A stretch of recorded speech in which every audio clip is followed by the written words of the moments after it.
Hey, you listen to another edition of the Anime Break Room with your host, Will Medina, and my co-host, Dabir Weeks. Dabir, what's going on, man? What's going on, Will? How you doing today, bro? Oh, I'm good, man. I'm good.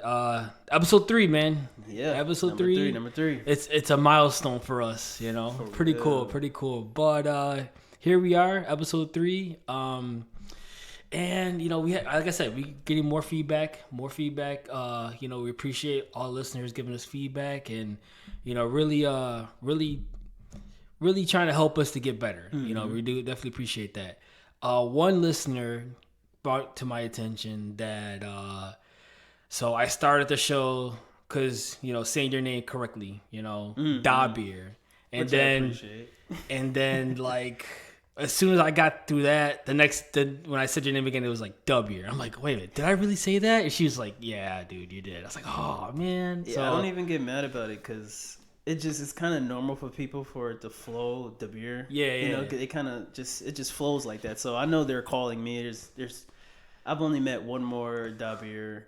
And really? This was like, he was younger than me. He was like in first grade. I was still in middle school. He was a young kid. I was just like, well, that's new. I haven't met another one since then. So really, I'll know you're calling me. Oh, like, oh yeah, you're calling me. All right, but no, that's cool. Yeah, so I'm trying, man. But definitely, man. That like I said, Dalbeer is a cool dude, you know. So I definitely respect it, you know. But yeah, last week, man. Sasuke's retrieval. Yep. I mean, I know for me, it's my favorite arc. Oh yeah. Of Naruto. For you. Yeah, absolutely. It was so good. The fights, development. Everything was just spot on, man. You know, I really enjoyed all of it. I mean, like I said, to see those guys in a situation like they were in. Yeah.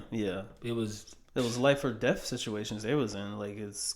You know, do or die, really. Right. So it was cool. Like it was, you know, with Neji, with Kiba, with Shikamaru and Naruto, you know, and Choji too. Yeah. So all those guys gave it all their all. So it was cool. Like I said, rewatching that definitely was awesome to see. It was definitely was.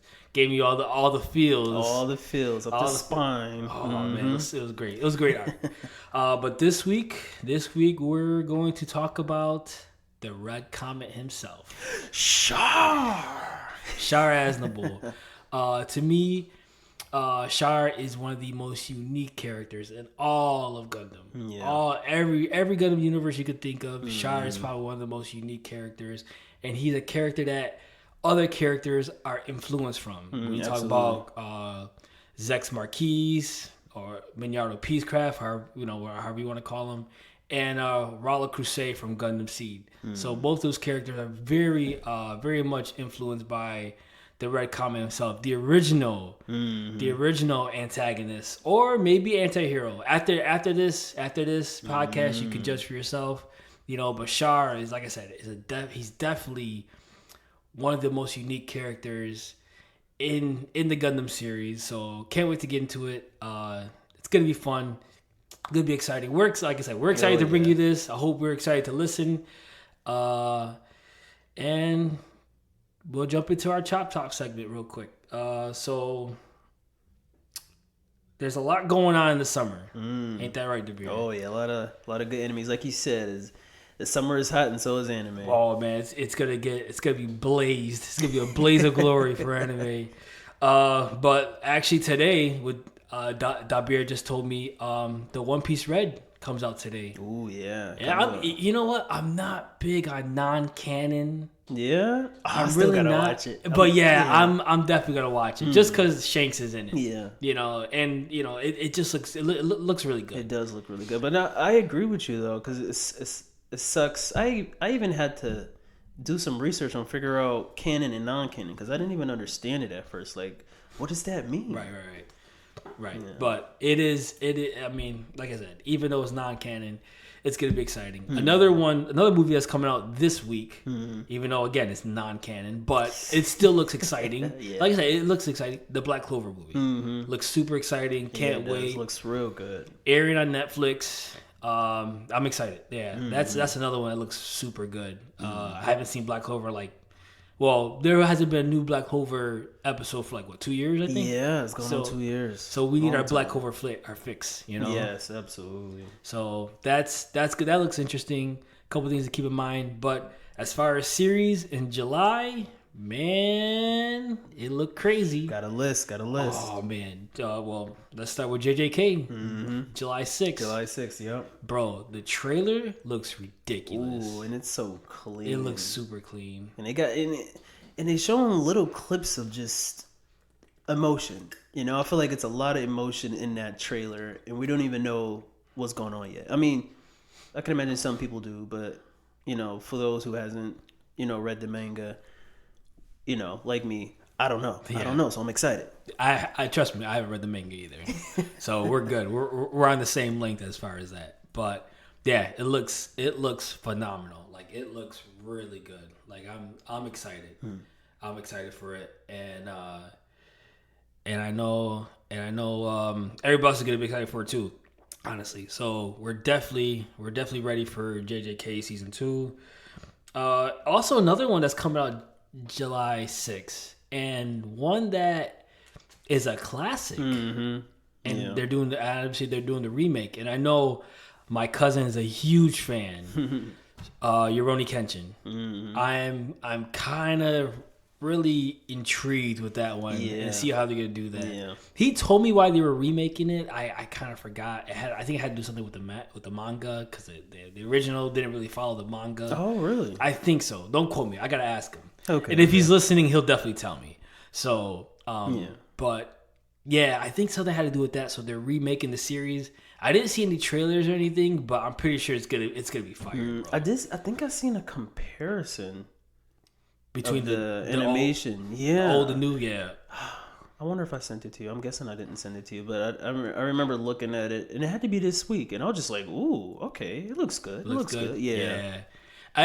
Kenshi Moore is a cool character. I love the character because I was rewatching the original. I haven't finished it yet, but I was rewatching it, and it's hard not to love him as a character. And he's strong, of course. Yeah, and he's strong. A lot of development too. Oh yeah, absolutely. It even starts with him on his path to bettering himself. Right. And just so you're trying to figure out who he was before the current person that you're seeing now. Pretty good start. Yeah, I can't wait for that. That's gonna be pretty good. And then the one that a lot of people are excited about, with the animation being so super clean, it's almost like it's very cinematic, like the 1,000-Year War Bleach Part 2. It is like watching a movie. They know what they're doing. Yeah. Of course, they had to bring it because it's been so long. I don't want to give the misconception to a lot of people that I know. Okay, and the beer already knows what I'm talking about. Yeah. Okay, I do like the Bleach anime itself. Mm-hmm. There's just certain things on the anime that I don't agree with, like the death of Ukiura. Like, I thought that was kind of weak, Yeah.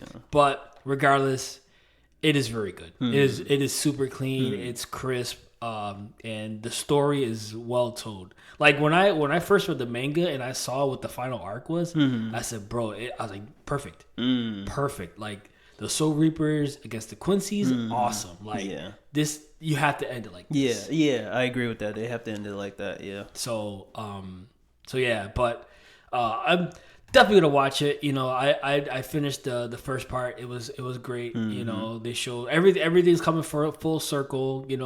How Ichigo became how he was and everything. And stuff. His past, his mother. I was glad they did that. Yeah. So it's really good, really good. And another one that I don't think a lot of people are watching. And I think it's a very underrated anime. Ooh, Bungo Stray Dogs. Oh, I am season a fan. 5. Yeah, I am a fan. Watch the movies and all.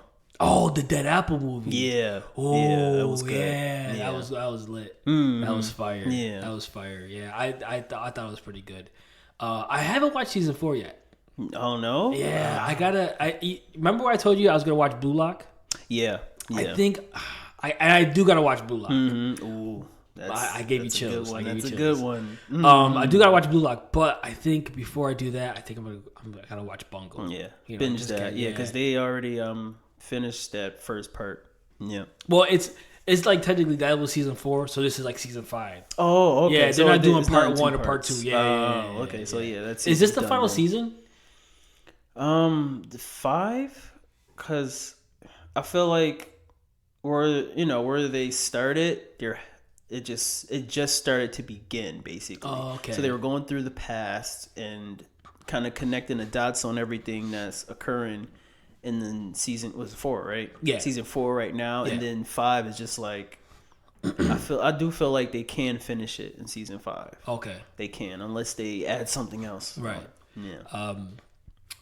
Yeah, I know my sister's reading the manga. She's a fan. A buddy of mine's definitely recommended it to me, and when I first watched it, I definitely was hooked. And I think you recommended it to me. Did I? Yeah, because I remember you saying like what was it, like season 1 or 2, and it was like it's been some years, but it's on here. Watch it, it's good.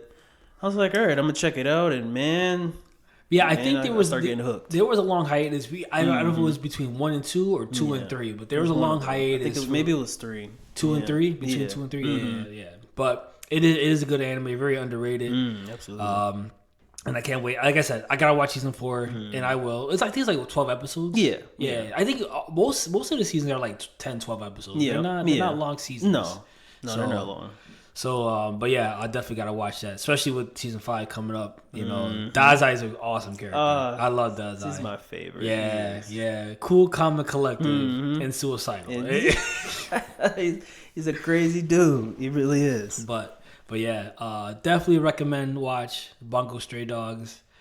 And another recommend to watch is Mashley. Oh yeah. I'm reading the manga, and where I'm at in the manga. Yeah, he's a lot farther than I am. I'm still currently anime only at the moment. So he's just like, bro. Listen, and I'm the beer is fighting this addiction with manga. He's really staying strong with it. He sees me itching over here. I'm just like, but no, the manga spot, like the manga's great. Like they're at the final selection and all that stuff. Yeah, I'm not gonna get too much into it, but the anime itself, where they're fighting Magia Lupus. We saw the fight with Lance, and he fought the mud magic character. Yeah. And then Mash fighting Razor. Which two good fights. And they were, and I was surprised they put both fights in there. Like I had to pause it. I'm like, wait a minute. I'm not at the end of the episode. This is only half. Okay. Yeah. They're giving me 2 fights. I thought Mash and Razor would have their own episode, but I mean, it was still good. Yeah, like I enjoyed it. It was good. Razor's abilities is that acceleration magic was good. I liked it. Yeah. I liked the way they did it. Yeah, it was pretty good. with the force field and the second. Like now everybody's showing their second magic trick, magic ability. Not trick. I'm sorry, bad word. Yeah, magic ability, and it like Lance is strong. When he just pulled it out though, like the guy who's fighting took a magic booster, and then he just looked at him, and just whipped his out. I'm like, let's go. Yeah. I was like, oh, this dude needs enhanced magic. You know what I'm saying? But Lance is like, okay, whatever. Talking all that mess, and you need to enhance yourself. Yeah, that was good. And then it was like pulling that mud monster apart. And everything. Yeah, that was pretty sweet. I like that. The animation was beautiful too when they both used their second.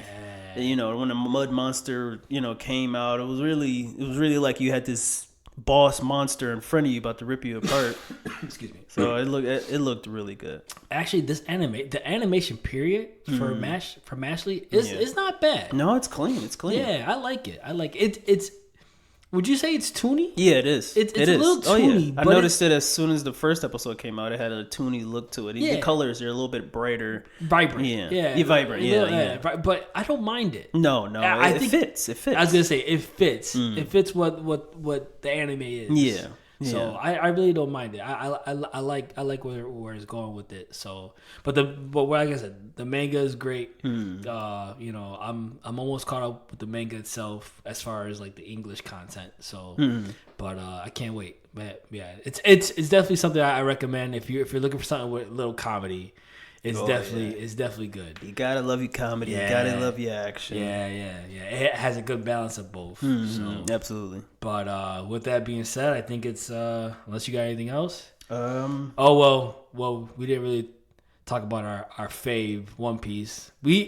I'm still 2 weeks behind.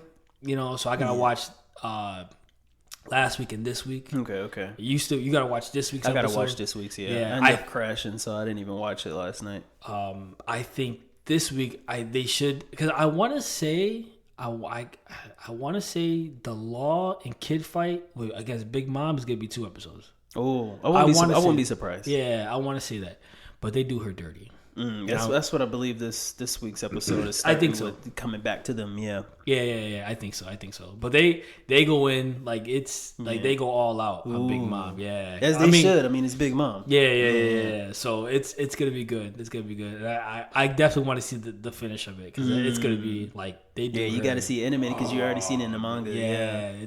They do her dirty, bro. Which is, I don't mind, because I don't like Big Mom. So.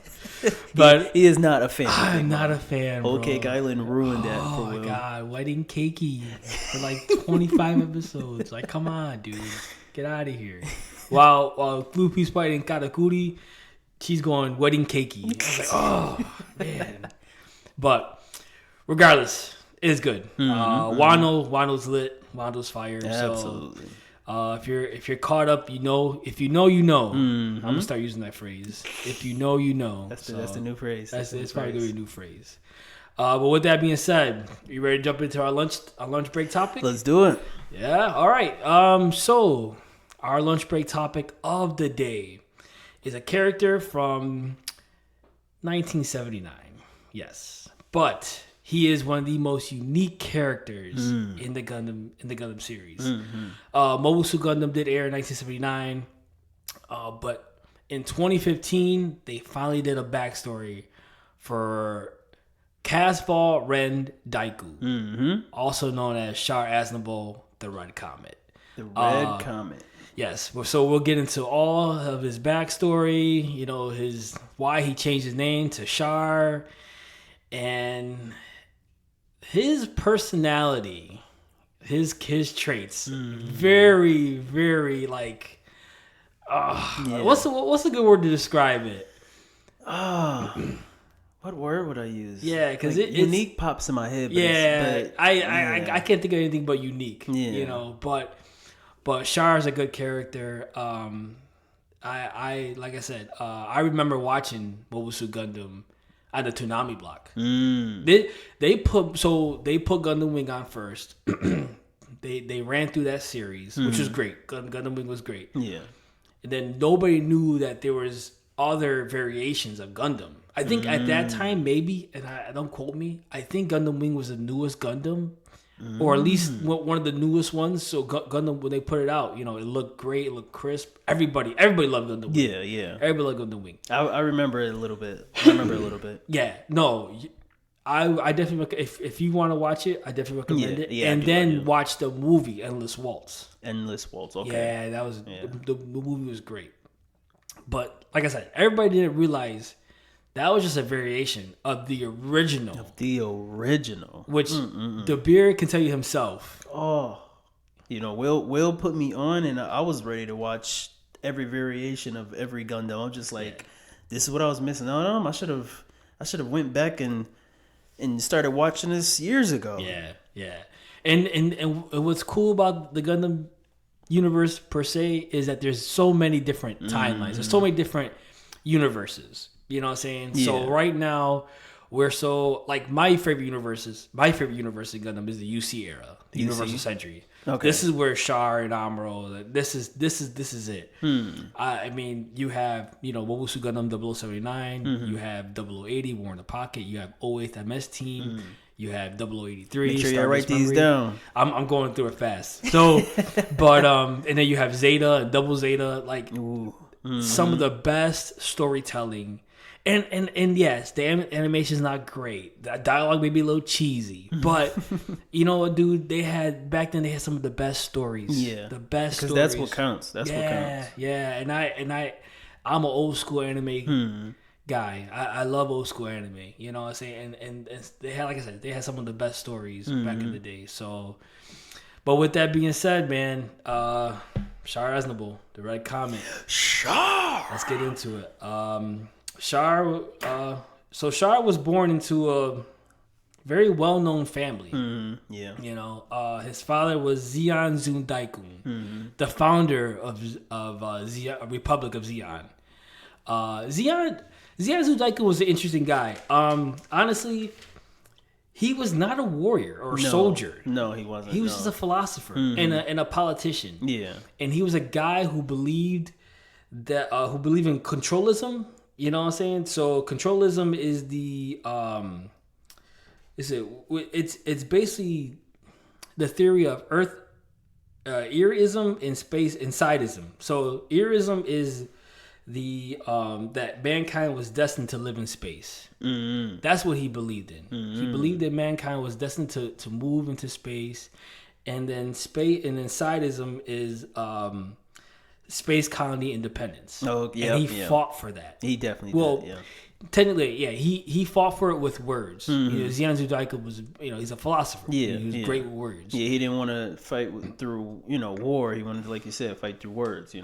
Right. Yeah. So, and he also believed in the theory of. Well, I believe he created the theory of new types. Oh. Yeah. When I looked up that, I said, wow, that's interesting. I didn't know that. Okay. Yeah. So he was the one that created that theory created the theory of new types. And new type is basically a person with, it's like an extra instinct. Yeah. You know what I'm saying? And they telepathically can communicate with other people. Yeah, they're kind of calling them espers. Yeah. Because like you said, they were able to, more than just predict what's gonna happen. It's like they can kind of, like you said, feel it and predict see the it. future a little bit. Yeah, kind of see it before it happens. Yeah, which helps a soldier, as you can imagine, it helps a soldier, exponentially. Right. Yeah. And that was a big thing back in 0079, Mobile Suit Gundam, and all of the UC. I think most of the UC Century that I can think of that was a big thing was new types, but definitely 0079. New types was a big thing. So, but yeah, Zeon Deiku was interesting. He's an interesting man. Yeah.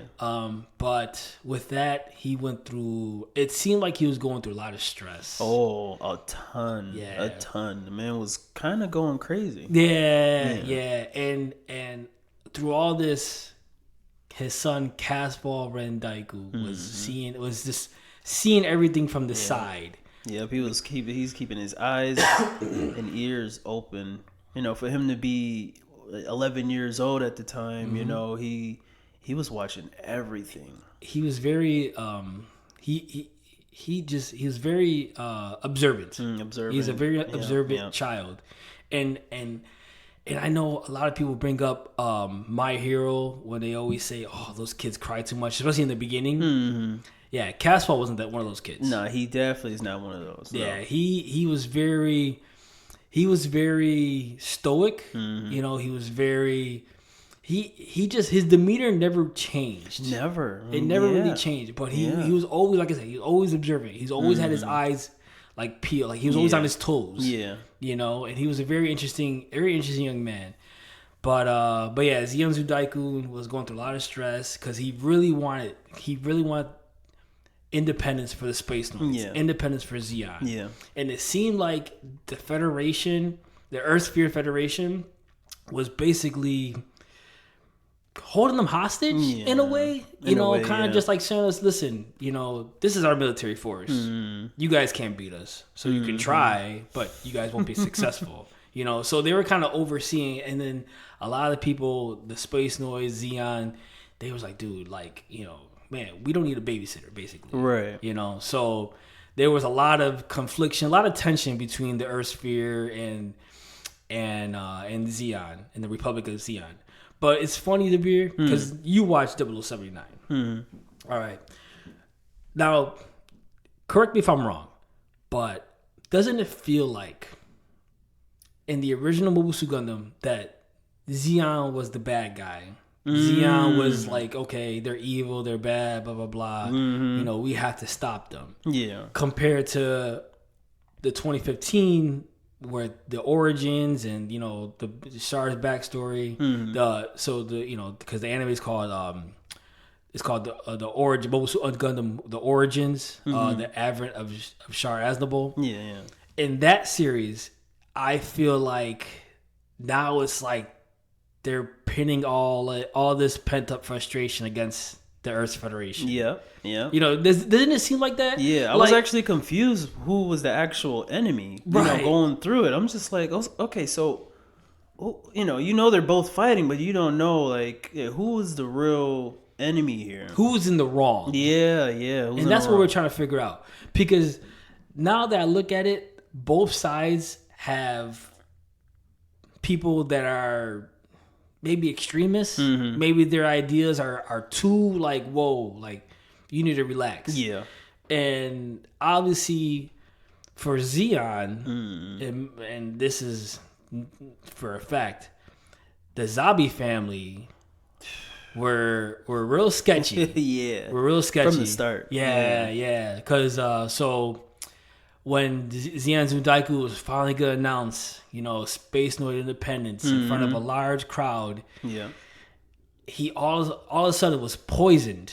Well, so they said he had a heart attack. Yeah, but because it looked like he had a heart attack because he grabbed his chest while he was falling over. But it was mentioned in the same episode. I think so. Yeah. Just no, he was poisoned. Yeah. And then all that pent up frustration came against the Earth Federation. They thought the Earth Federation was the ones involved, but we knew who the ones that were really involved. Yeah, we knew the Zabi family. Yeah, so they were the ones that were really involved in Zeon Daiku's assassination attempt.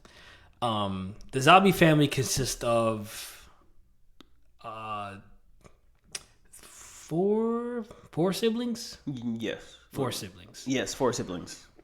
Right. And then the father, at the top. Yeah. So Degwin Zabi was supposedly Zeon Daiku's right hand man. Right.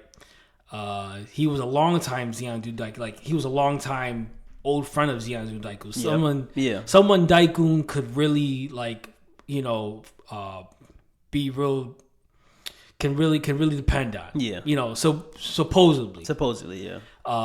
So you have Degwin Zabi, who's obviously on top, who's the father. You have Giran Zabi, who, in my opinion, is very shisty. He's a very shisty individual. Yeah, he is. And he'll do it with a smile, too. Yeah. As long as he's getting his way. Yeah, very manipulative. Dozle is different compared to the other I like ones. him, though. I like him. He is an interesting character. He's a pretty cool character. Yeah. I think in the anime, though, I don't think he had that much of a personality. No. Yeah, they didn't. They did. Yeah, he had a lot of personality in the original anime. He didn't have much personality. Right. In the origin story, they gave him a lot of personality. They did, because when I watched the original, I was actually confused by that because they'll show him, but not that much, and I was like, "Oh, that's weird." Yeah. And so there was another brother that was never introduced or never even talked about. Yeah. In the original anime, Sasori Zabi. He was one of the older brothers. I think from what it seemed like he had to be between Giran and Dozle. Yeah. So there was an issue. So once the assassination came from Zeon, once they assassinated Zeon Daikun, the Daikun family, which is Artesia, and Casval. Artesia is the mother. Artesia is the sister who ends up being Sayla, and she ends up being aboard the White Base, as you know, and stuff like that. Yeah. But as they're fleeing, and with this, and also with the assistance of the Raw family, who's another big family in Zeon. Yeah. And in the Raw, I bangs with them. But I love them. and it's funny you said that because in the Raw family, obviously the head of the Raw family was Jimbo Raw, and he is the father of one of my favorite characters in Mobile Suit Gundam, Rumble Raw. Rumble Raw, yeah. So that boy. it was cool seeing Rumble Raw in his beginnings. In his beginnings. So it was the Raw family assisting the Deiku family out of, try to put him in hiding and stuff like that. And they end up being encountered by, I think, one of the most sneakiest Zabi members and one of the most untrustworthy Zabi members. Yeah. Cassia Zabi. Oh yeah, she's like the one in the shadows. Yeah. Very, very sneaky, that Cassia. Yeah. But very intimidating. Oh, yeah. I think she's more intimidating than Girin. She gives it off. As soon as you get in her presence. Yes. So she kind of lets them pass, and right now at this point, the Zabi siblings are all together. And she tells Sasori at the time, where she was like, I didn't think there would be much of an issue, so I just let them pass. And Sasori was like, well, we need to get rid of the heirs because they're going to come after us sooner or later. Yeah. Especially Casval. But, they didn't think that, whatever. They didn't think that much of them. Yeah. But they knew they had to get rid of them. They knew they couldn't keep them around. You know what I'm saying? So when Sasori heard Cassia said that, he slapped her. Yeah. And you see Cassia was like, okay, game on. Yeah. Like, okay, you want to touch me? Okay. And then this is why I say Dozo was like, yo, you really had to do that? Right, like you didn't even need to go that far. Yeah. But, and like I said, that's why he's a little different than his two brothers and sister. He's really different. Yeah. But yeah, so he ends up slapping Cassia. You can see already Cassia. Oh yeah. Her mind is working. He goes, okay, you want to embarrass me? All right, bet. So in the funeral of Zeon's Deiku. Yeah, when they were on their way there. No, it's on the way back, right? Was it back? Oh, I thought they were on their way there. It was something like that. I can't remember what it was. But yeah, they were definitely in the limo. Yeah, they're definitely one of the limos. Yeah. And those, so it was Dozo in a limo with Sasori. I think Girin was in a limo with Degwin. And then Cassia was in the limo with the younger brother, Garma. With the youngest, yeah. Yes. So which we'll talk about in a moment, because Garma is key to all this. Yeah. So as Cassia is in one of the limos in the back, Degwin and Girin is in the limo in the front. In the middle is Sasori and Dozo. Yeah. And as soon as they start driving off, Sasori and Dozo's limo explodes. The man just boom. Yeah. That was crazy. Yeah, I didn't even see that coming. Yeah. Then now things are going off the hinges. Yeah. Now everybody's like, yo, what's going on? The Earth Federation is really after us, blah blah, and all that. And now the Raw family, well, not the Raw family, Jimbo Raw is now like, he's paranoid. My man's losing his marbles right now. Yes, because he's like, oh, you see what Degwin did? He's going to kill his own son just to get to me. Because now he thinks the Zabi family is trying to put everything on him. Yeah, which is true, because in the newsletter, they were actually blaming them for it. Right. Without any proof. They just threw it in the news. Right. That was insane. Because of the fact that they were hiding the Deiku heirs. So they were doing their best to try to, like, yo, listen, we need to get the Deiku heirs, and to do that, we got to get rid of the Raw family. Yep. So they were trying their best to get rid of the Raw family, and like you said, Jimbo Raw is losing his mind. He's like, oh, he's telling these crazy things to these kids. You know what I'm saying? Right. Artesia's like, she's scared. She's freaking out. She's screaming and crying. Right. Yeah. And then and Casval just kind of soaking it all in. Yeah, that's a perfect word. He's soaking it in. He's looking, he's listening, and he's just soaking all his information. He's just being observant. Just looking around, just checking. And even Jimbo Raw tells him, he goes, listen, it's the Zabis that killed your family. And the mother's like, listen, don't tell my kids that. They're already going through enough as it is. Right. And like I said, Casval is soaking it all in. But then you see Rambo Raw trying to be the voice of reason and be like, Dad, you need to relax. Calm down. Right. And Jimbo Raw is just like, they're gonna try to kill me, blah blah blah, and all this stuff, and he's going ballistic. So eventually, the Zabi family makes a move on the Raw's estate, which is this was big, because Cecilia was leading that charge, right? And as she goes into the Raw mansion, and she says, "I want to talk to Casval and Deiku," bro. First, Rumble Raw was like, "No, that's not gonna happen. Right, You're he's not a kid. Yeah, No, bro. I've never seen a kid, anime or real life, have as much swag. This man came through the door, fixing his tie like I'll talk to her. Yeah, he goes, remind y'all, he 11 years old. Dude, he was like, I'm not afraid of the zombies. I'm not afraid of nobody. I'll talk to her. And bro, that scene with him and Cecilia, bro, he stood his ground. Stood his ground. He stood his ground, and he told her flat out. He goes, I'm coming after all you guys at 11 years old. And it had her shook a little bit. She just kind of looked at him like, "Yo, okay." Yeah, she saw that look in his eye. Yeah, she was like, "Whoa, he's okay." I think that's the first time we get to see him giving that look in his eye. And anybody who looks in this man's eye. So at the time, kid, but it's some time skips. Yeah. But we're gonna talk about it more. But his eyes, the stone cold blue eyes. Yeah. Oh, dude, that look mean it was over. Yeah. Like, yo, it's done, game over. But he stood his ground. Yeah, it was cool. Like, it was cool to see. You know what I'm saying? He was, she was trying to intimidate him, trying to press him and everything. So then, he goes, so she just wanted them to go back to their estate, to their mansion. And he goes, yeah, Castle's okay, I'll agree to it. And I think, I forgot what the terms were. Maybe the safety of the Deiku family. I think so, yeah. Yeah, so they end up going to their mansion. But then we get into a little bit more of the backstory with Deiku and his wife. And this is where... like I said, it breaks my heart to see. So, Deiku had a previous marriage before.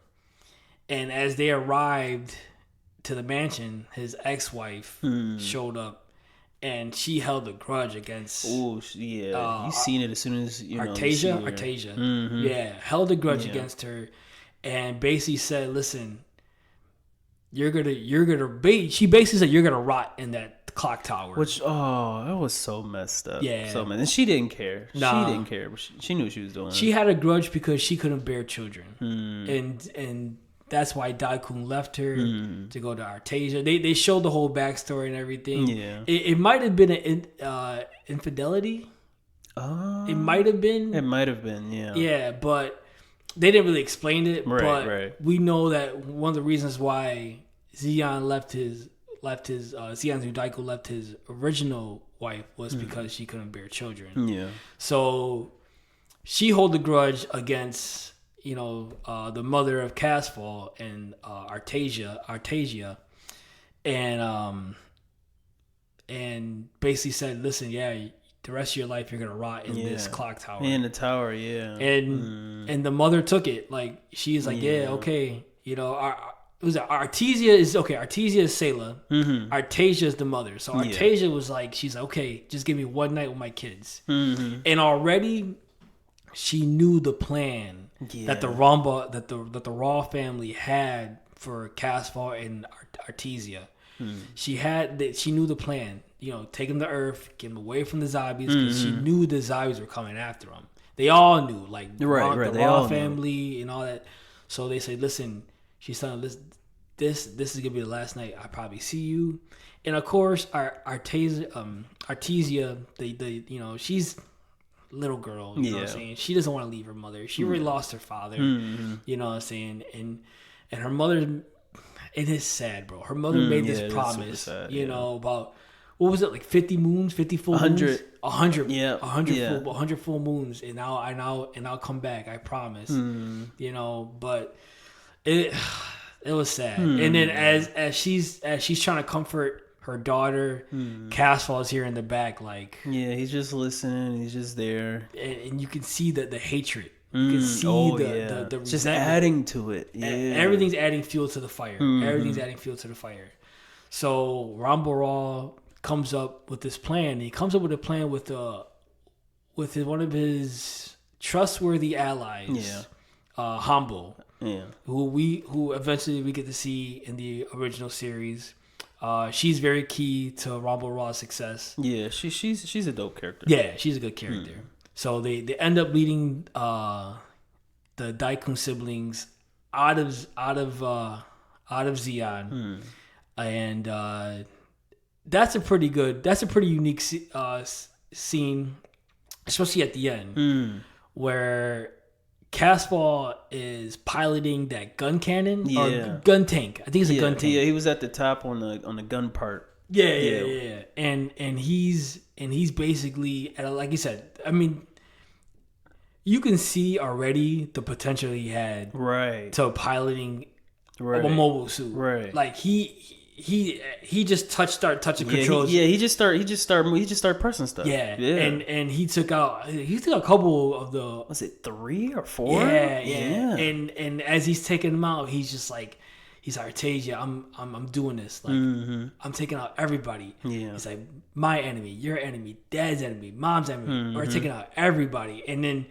like you could just see he just had enough was enough. Yeah. You know what I'm saying? You could just see it. Like he's like his anger was taking over. You know, he wanted to make the move, you know, but he knew he couldn't make it right now. Right. But eventually down the line he said, yo, I'm taking everything. I'm taking everything they took from me. So that was a pretty cool scene. And then they finally get to Earth. And then where they eventually get to Earth and they're in Spain and they get adopted by this man called Diablo Mas. Very wealthy man. He ended up having a really good relationship, especially with Sayla. He ended up having a really good relationship with Sayla. He definitely like endured being a father and all that. He definitely took it to heart and stuff. And they, like I said, the kids ended up changing their names. Casval ended up being Edouard Mas, and then Sayla, her Artesia name ended up being Sayla Mas. And it seemed like they were gonna have a comfortable life. Yeah, it looked pretty comfortable. They didn't have to worry. They didn't have to watch their backs anymore. And from what they seen, but as you can, and also I forgot to mention Jimbo, because like we said, how paranoid he was. Oh yeah. He ended up going to Earth with the siblings, and it was because Rumble was so worried about not only him like his safety, but his mental health as well. Because like you said, he was going off the wall. He was going ballistic. Yeah. You know what I'm saying? So, which I mean, he wasn't totally wrong. No, he had good reason. Yeah, he wasn't totally wrong. But at the same time, Ramba couldn't protect his dad and do his job at the same time. So he's like, listen, Dad, I'm taking you to Earth. You're going to Earth. You're going to stay there and live a peaceful life. He was so happy too, because this is why you're the heir. Yeah. And then Ron was like, Dad, relax. Like, calm down, dude. But, and it seemed peaceful. I think, how long were they there for? They were there for like 3-4 years, I think it was. Yeah, so what I got here, 43 moons passed since they came to Earth. That time skip there. So, yeah. A full moon is a month, so I want to say it was like 3-4, like almost 4 years. Yeah, almost 4 years. That much of a time skip. Sayla, it seemed like she's starting to become a nurse. She is starting to become a nurse. Yeah, she loves helping people, and Jimbo Raw is basically I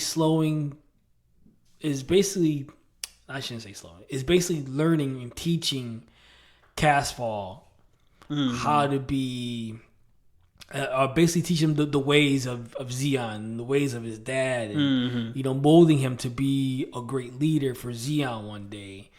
And I don't think Casval, Edouard, whatever you want to call him, I don't think he was interested in that. No, this man was looking out the window. Yeah, he wasn't focused. Yeah, I think he was more interested in, just getting revenge. Just getting revenge. At that moment, I can imagine he's thinking about, like, how can I get things rolling right now? Yeah. And so it escalates even further, and Casile was at work again because they found out where they were. Yeah.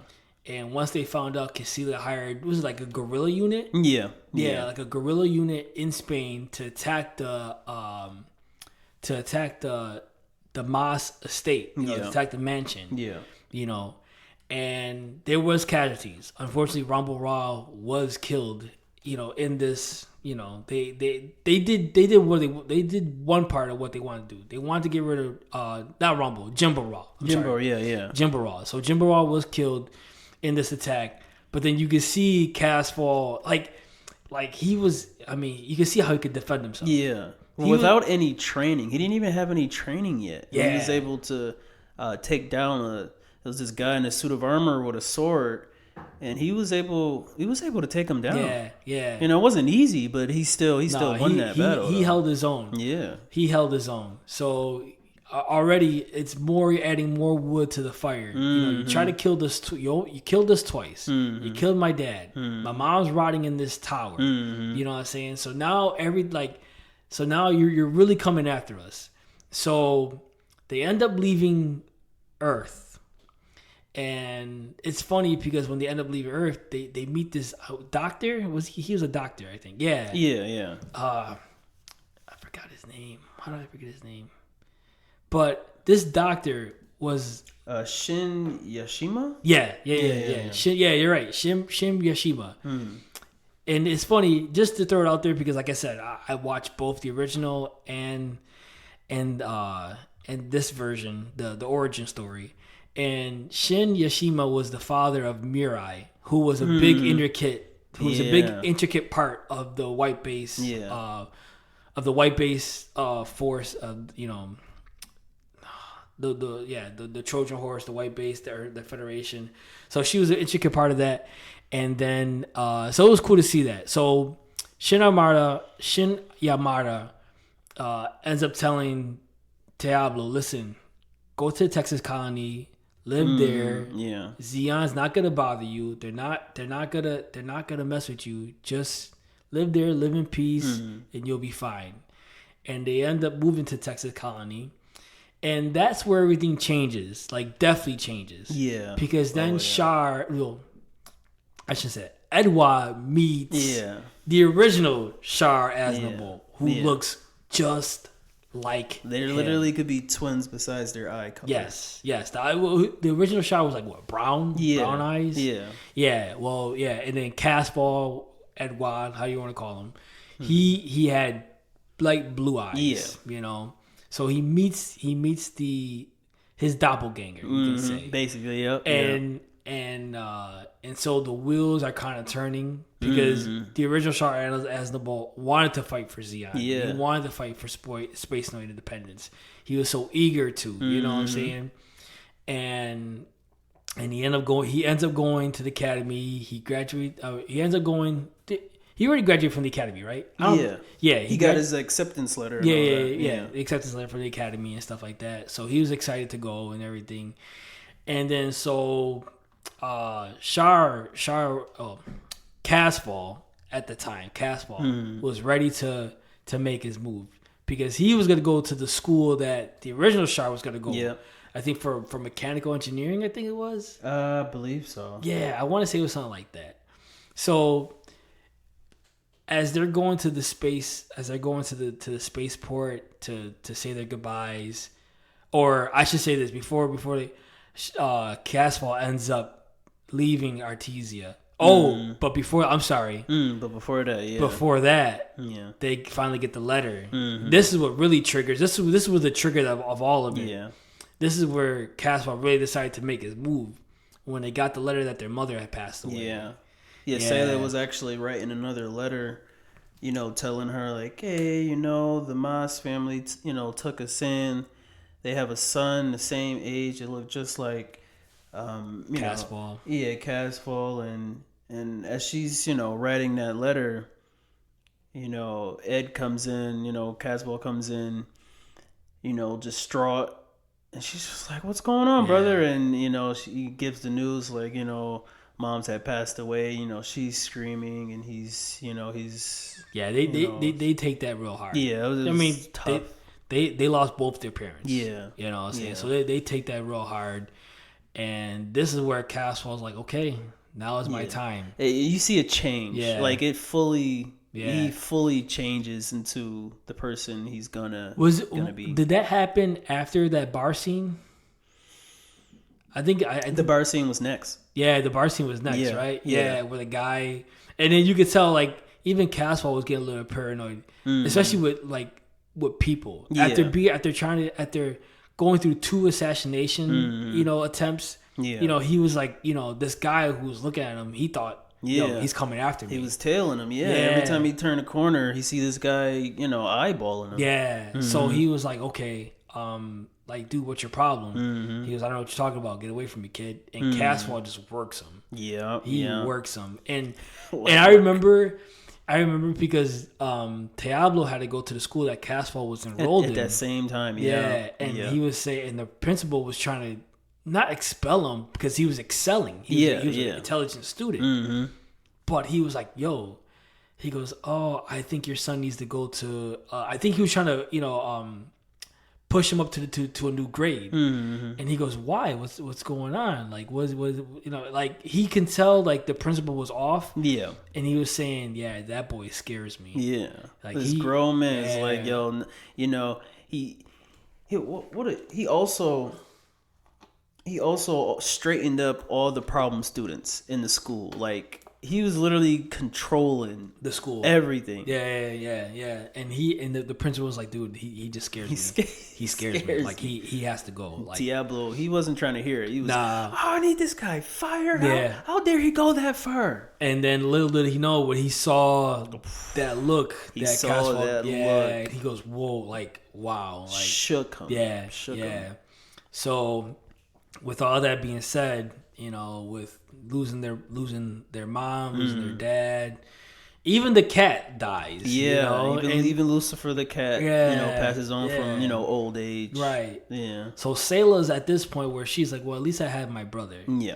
Yeah. And Caswell comes up, she goes, yeah. He goes, Sayla or Artesia, I'm leaving. I'm going. I'm going to the main school. Yeah. And she was like, isn't that where Char is going to be a soldier?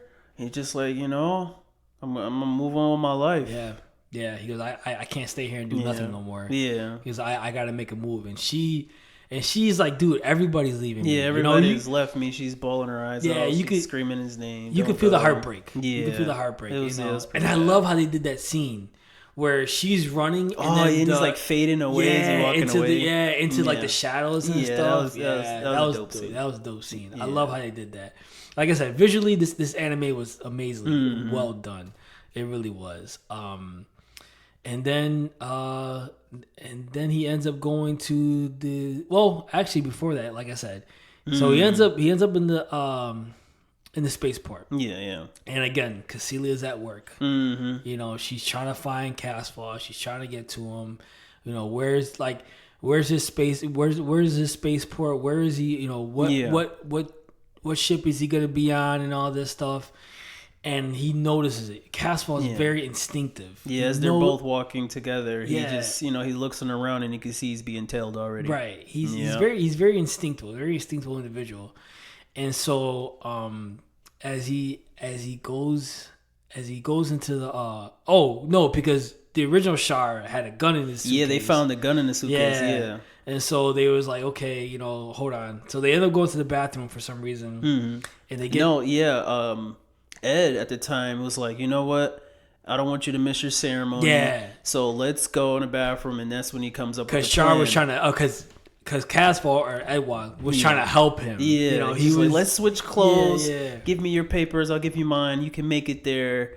I'll stay here, and I'll take the late flight for you. Right. Like, oh, thank you.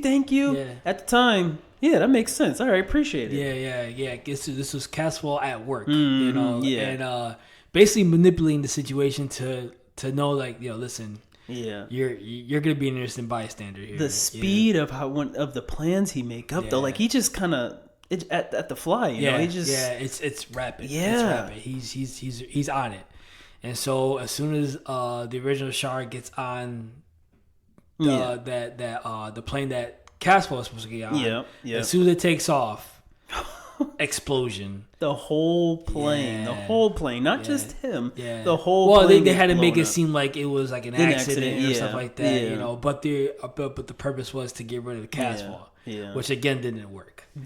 It didn't work. So at the time, they thought they did it. They thought they did it. Yeah. So they thought they got rid of Casval. They weren't too really worried about Sayla. No, you know, I don't. They didn't really, but they were more worried about Casval. They knew, listen, this kid right here, he's gonna be dangerous when he gets older. We gotta get rid of him. Yeah, they weren't taking any chances. Yeah. So, but like I said, the third assassination attempt didn't work. They're 0 for 3 at this point. Yeah. So now he ends up going to the academy. He's trained to be a Zeon warrior or Zeon soldier, I should say. Yeah. And this is where he meets the youngest sibling of the Zabi family. Yeah. Garma Zabi. Their relationship is pretty unique. First of all, Char gets under his skin. You can tell. Char just gonna. Yeah. Garma is very spoiled. He's the golden child. Yeah. You know what I'm saying? He's the golden child for Degwin Zabi. He's Degwin's favorite. And he's just so spoiled, and when things don't go his way, he pouts, he shouts, and Char knows it. And Char loves every minute of it. He loves every minute of getting under his skin. But somewhere Char ends up befriending him. Yeah. You know, so it's an interesting situation. It's an interesting relationship that they have. Garma does respect Char, but he needs to know that he's better than Char. He does everything to prove that he's better than Char. Yeah, because he's just so good. He excels at everything he does, and he wants to be better than this guy. Even what was it, the obstacle course that they were running? Yeah, he came out first in the exam. He got A's across the board. Well, remember when he was trying to pass him with when it was raining. He tried to pass him. He tried to pass because he knew Char was ahead, and so obviously they were on like the steep slope or some mountain where it was slippery, and it started raining, and the proctor's like, listen, you guys need to take a break, let the rain pass. You know, it's dangerous to cross that mountain, and he ends up crossing it because like you said, Char, he does not want Char to be better than him. Right. He does not want Char to be better than him. So he tries to pass Char, and obviously he ends up falling. I think he breaks his leg. Yeah. And right there, Char realizes I have an opportunity to, get one of these guys. Yeah. I'm pretty sure Char can do it, and nobody would even know. Right. But instead, Char ends up helping Garma. Yeah. And as Garma's lying there with a broken leg, Char ends up making a tent for him and showing him, listen, let's be friends kind of thing. Listen, I got your back, you got my back. Yeah. But it was all into the master plan. All into the master plan. Oh, yeah. And this was Char just getting in, just trying to befriend Garma, because he knew he can get into Garma's head. Yeah. He knew he could.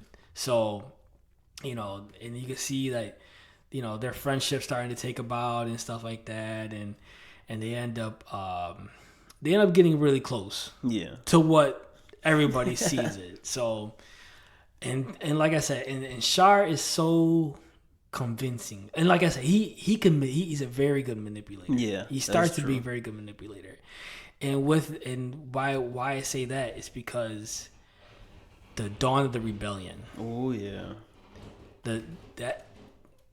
that was a huge part into what played into the 1 year war first and foremost. Yeah. All right, so the Federation, they were rioting at this point, and Char takes the opportunity to get Garma together to have him lead an attack on the Federation barracks. Yeah, I already said barracks. Yeah. It looks weird. Yeah, I guess. Yeah. So so he. But he was hyping him up. Oh, he was having like, oh, let's do it. Garma's kind of, you could tell he's nervous. Yeah. He's kind of scared. He's just like, should we do this? He goes, you're a Zabi. This is to glorify not just you but your family. Exactly. Basically get recognition. Yeah. But he's telling Garma, if you do this, you're a hero. Yeah. Everybody's gonna recognize you. and Garma just like, yeah, okay, cool, you know, yeah, we'll do it, you know, and that, and also not just him manipulating Garma, but him Char showing he doesn't trust anybody. Yeah. And that was big. Yeah. Because there's another cadet named Lino Fernandez. Yeah. Who was the original Char's best friend. Who had his concerns, or who had his questions. You know, he actually tested Char out in one of the little practice mock battle type things. Right? Yeah. Basically, telling him about this some school dance. Or something like he made something up just to see what he'll say. Right. And he basically proved his suspicions right that this is not the same Char he remembers from the academy. Right. And as we said before, this is why if you see the design of Char, if you know who Char Aznable is, Char wears a mask. They never get into it in the show, in the original anime, why he wears a mask. They got into it in the origin, where he wore a mask because the original Char had, we said, he had brown eyes. Yeah. The Casval had blue eyes. It was a distinct feature that they both had. Other than that, they look identical. So he wore the mask just to make sure that, okay, there was no loose ends, no loose, no strings. You know what I'm saying? He wanted to cover dot all his I's, cross all his T's, basically. Yeah, and actually, Lino gave that to him. He gave him at first he was wearing like a visor. Yeah. And he's then wearing some shades. Yeah. Right. And then he was saying that he had a pigment mutation. Yeah, solar radiation or something like that. Yeah. And so once he got into like you said, once Lino got into what his suspicions, where he found out his suspicions were correct, he was all for Casval. I'm all for you. I'm all for you. He actually figured out his identity. Yeah. Which was big. I was just like, oh, he went deep. Yeah. He went deep in there. Like, yo, I know who you are. We're gonna get them back. I can help you. Right. So he goes, oh, so you can't wear shades all the time. I made this mask for you. You know what I'm saying? Why don't you take this, as a token of my gratitude, as a token of our partnership. Yeah. And as Lino's saying, yeah, it's you, Casval, Char's like, nah, that's not me. Yeah, he wasn't trying to deny it, but Lino was persistent. Yeah. And he gave him the mask, and then Char was like, okay, cool. So I'll take the mask, that's cool. And then Casval, Lino thought, I'm in it, I'm gonna help Casval. We're gonna get the Zabis for doing what they did to his dad, blah blah blah. Yeah. And then Char had other ideas. Char doesn't trust anybody. No. Char doesn't want no loose ends. He doesn't want nobody dragging him down. This mission to get revenge against the Zabis is solely on Char. He put it on himself. It's on nobody else. So when Lino found out who he was, he said, I forgot. And there was a specialty that Lino had. I think it was heavy artillery. Yeah. Because that's what he was able to maneuver that tank. He was able to pilot it. Yeah. So Char gave Lino a direct command. He said, listen, go get that tank. We'll be, and then we'll meet up. We'll rendezvous at this point. All right, Casval. Yeah, I got you. He's all excited. He goes, Casval. I'm bringing back the Deiku family. Sion's gonna be back, and all this. And as Lino was so confident and so cool and so proud of himself, the other cadets came up to Char and said, "Hey, where's Lino?" And Char just made this whole story that the Federation got him. He's dead. But there's this tank that's coming. That tank. I think he said the tank take him, or why don't you guys take out that tank or something like that? Gave him the command. The same tank that Lino was in.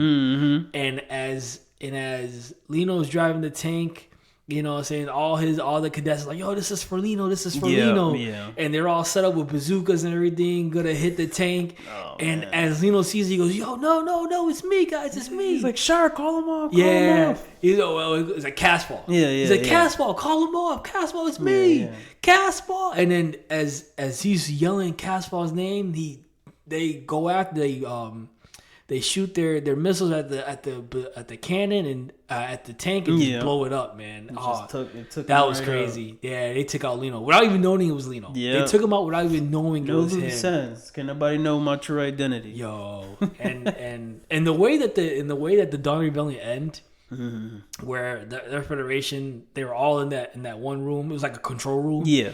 And when the doors open, it was just red. It was like a red glare, and you just see the silhouette of Char. That was dope, dude. I liked it. It just foreshadowing the red comet. Yeah. You know what I'm saying? And as he's looking around, and I guess it was sunrise and stuff like that. And and his quote was, everything's red. Because I like that. And then from there, it was just like the red Zaku, the red suit, the mask, signature color, the signature outfit, man, the signature outfit, and it was dope. It was dope to see. You know, of course, Gamera took all the glory and all that stuff. Yeah. And then it's funny because they end up punishing Char. Yeah, he basically got fired. Expelled. Yeah, he got expelled out of the academy, which was crazy. Yeah. But before that, if you remember, Gamera told, and this is why I like this series, because you see the beginning of a lot. Like I said, and you see the beginning of the mobile suits itself, how the mobile suits came about, with Dr. Minosky and it was all Dozo's plan. Yeah. And Dozo brought in Rambo Ra to, help him with his new plan of, creating the first ever mobile. At first they were called mobile workers. But yeah, the very first ones was mobile workers. Yeah. But Gamera ends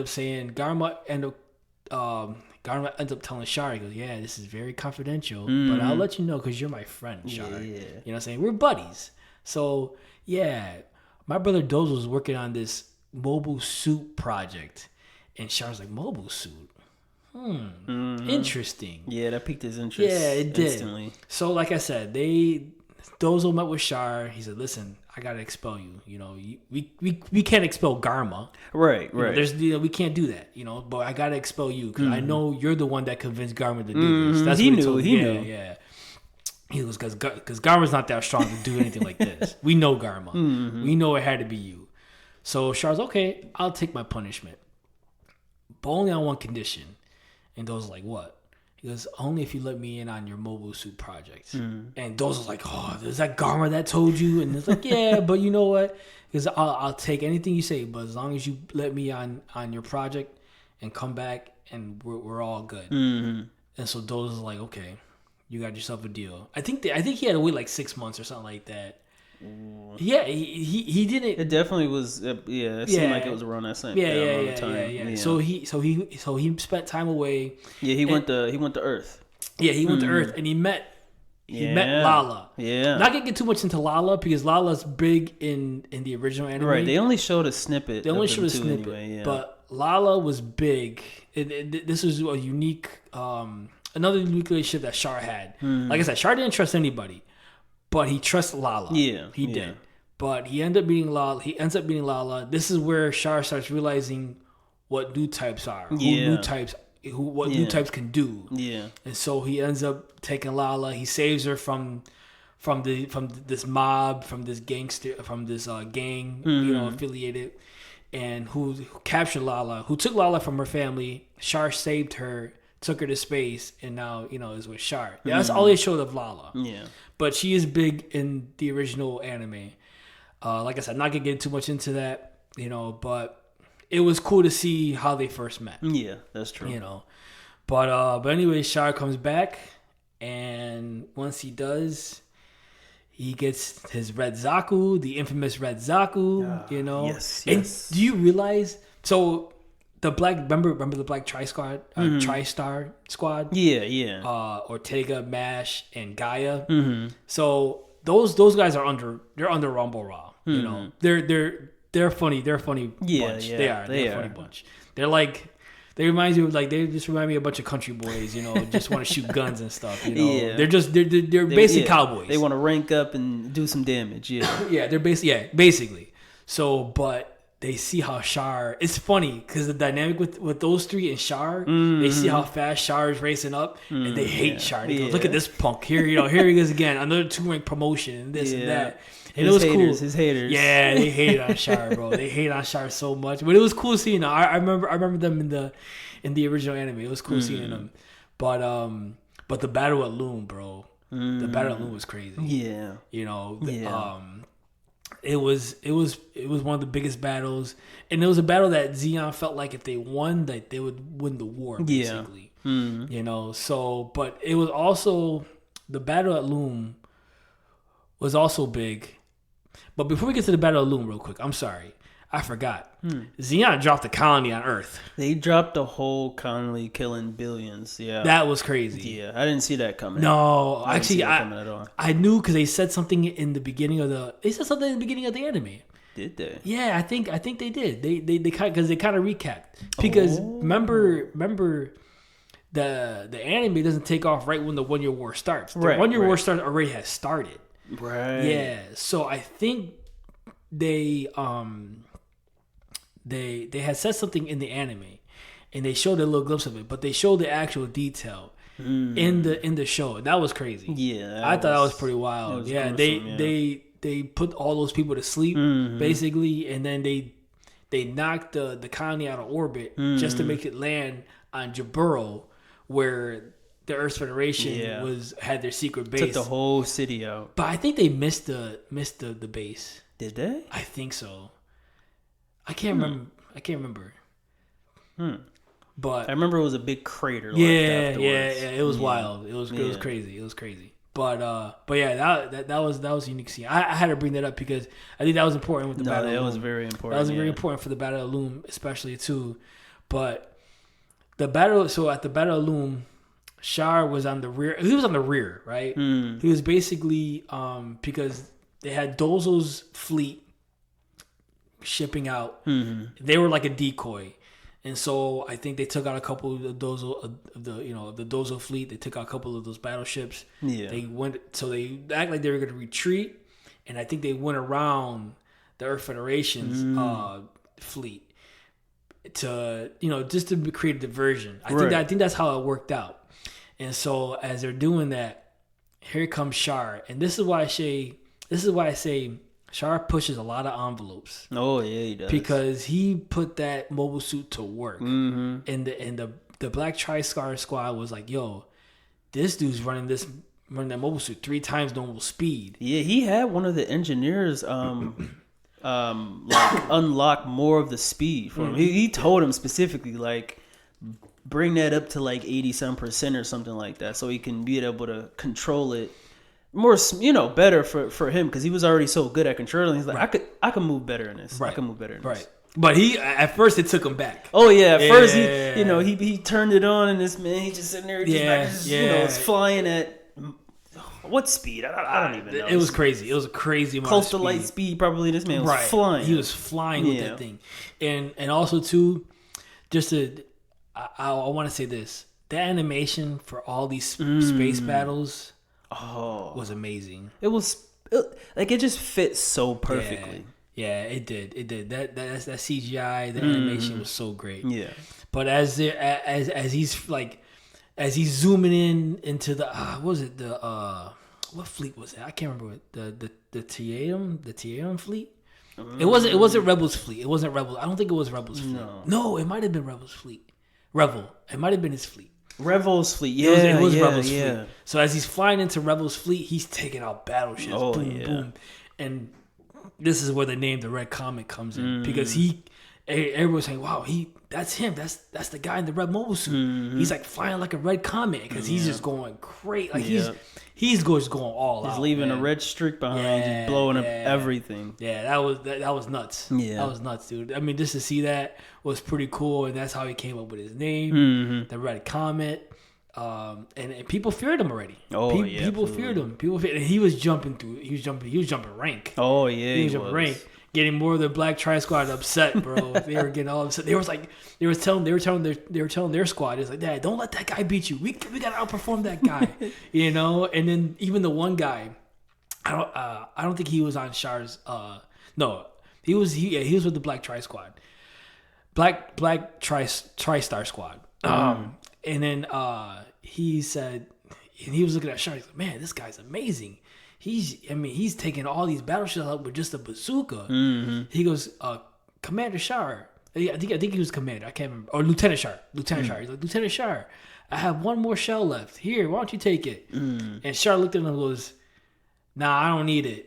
Why don't you use it for your own glory? Yeah, and just like drove away. I was like, yo, Char he just doesn't want help from nobody. Like Char's like, dude, I got this. Yeah, for real. You can't help me. Trust me. There's no helping. You can't keep up.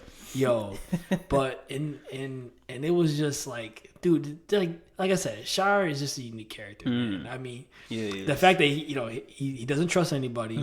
He's very manipulative, very intuitive. Very observant. Yeah, but he's just battle sense. Yeah, and he could back it up. His skills, his skill level, his battle IQ was ridiculous. Yeah, so I mean, he was the complete soldier. Mm-hmm. He was the complete soldier. True.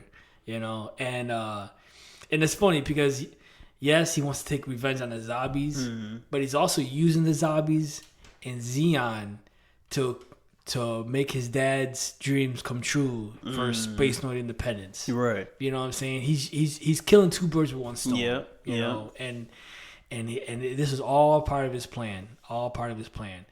And he even like Char, and Char is not stupid, dude. Oh no. Remember when Zeon ends up winning the Battle of Loom, and I'm probably gonna end with this. And this is what I'm saying, where Char is just, he's very intuitive, and he's also, like I said, he likes to push the envelope. Mm-hmm. So Dozo gives him a 2-rank promotion. Now he's lieutenant commander. Yeah. Now he has his own fleet, right? Or he has his own battleship. You know? What was the name of the battleship? Oh, I don't remember. The farmer. Flamer. Farmel, Farmel, I think, right? Falmer, yeah. I'm sorry. Okay. It's a weird one. Yeah. It is, or I just can't pronounce anything. But anyways, so yeah, so Dozo gives him that, for his contributions at the Battle of Loom. Yeah. And he has his own fleet, and he's like, Char, you don't have to answer to nobody but yourself. Mm-hmm. And Char's like, that's cool, okay. So as soon as Char gets on the battleship, and the guys look at him and he goes, okay, Captain. He goes, nah, I'm not your captain. He goes, listen, I'm here, because I don't, I'm just here, just do my own thing, but somebody else could be appointed captain. Yeah. So he appoints someone else as captain. I don't think Char wants anything to do with none of that. No. You know what I'm saying? He goes, don't call me captain. He goes, I'm not your captain. But he ends up meeting, and as you know, Deadwin and Rebel meet. They have a meeting. Yeah. And Deadwin makes a plan to, have Rebel, escape because Rebel was a prisoner of war. Yeah. After the Battle of Loom, Rebel was a prisoner of war. Mm-hmm. And Zeon captured him. They put him in jail. Deadwin meets with him. They had this meeting, and they talk about peace. Like, listen, we need peace. Yeah. We can't keep having this. And Rebel agrees. But he goes, I can't do anything while I'm in prison. Mm-hmm. So Deadwin's like, okay, I see what you're saying. Walks out.